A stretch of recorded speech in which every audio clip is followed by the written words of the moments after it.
আজকে আমাদের বাড়িতে চলে এসেছে বর্ষার প্রথম ইলিশ। আর বাড়িতে ইলিশ ঢুকেছে মানেই মায়ের কাজ শুরু। মা লেগে পড়েছে মায়ের কাজে। তো দেখো এখানে কিন্তু মা ইলিশ বাবুকে কাটতে বসে পড়েছে, আর মাকে দেখে মনে হচ্ছে ইলিশের সঙ্গে আজকে মায়ের গুরুত্বপূর্ণ মিটিং আছে। আজকে ইলিশ বাবুর রেহাই নেই। আর সেটা যদি হয় বর্ষার প্রথম ইলিশ, তাহলে তো সেই রান্নাটা একটু মজাদার হতেই হবে, তো তাই না?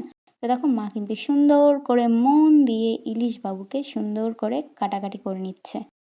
আর দেখো ইলিশ বাবু কিন্তু একেবারে রূপোর মতন চকচক করছে, একেবারে রূপালি ইলিশ যাকে বলে।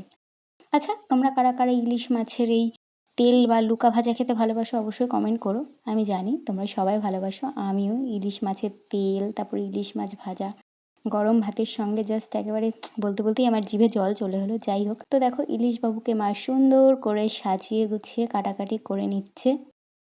তো এরপর হবে ইলিশ বাবুকে সুন্দর করে স্নান করানোর পালা। সুন্দর করে একেবারে স্নান ধান করানো হবে ইলিশ বাবুকে কাটাকুটির পরে। তো যাই হোক, একজনকে তো কাটা হয়ে গেল। আজকে তো এখানে দুজন ইলিশ বাবু ছিল, তো এখানে আর একজনকেও মা কাটাকাটি করতে লেগে গেছে। আর বাড়িতে তো ইলিশ মাছ আসলে মাই কাটে। তো যাই হোক, আর শুধু ইলিশ মাছ নয়, আমার মা বাড়িতে সব মাছই আমার মা কাটে। হয়তো খুব কম, মানে আমিও কাটি শখে। তো যাই হোক, দেখো এখানে কিন্তু দুজন ইলিশ বাবুকে সুন্দর করে কেটে কুটে নিয়েছে মা। মায়ের কিন্তু মাছ কাটা কমপ্লিট হয়ে গেছে।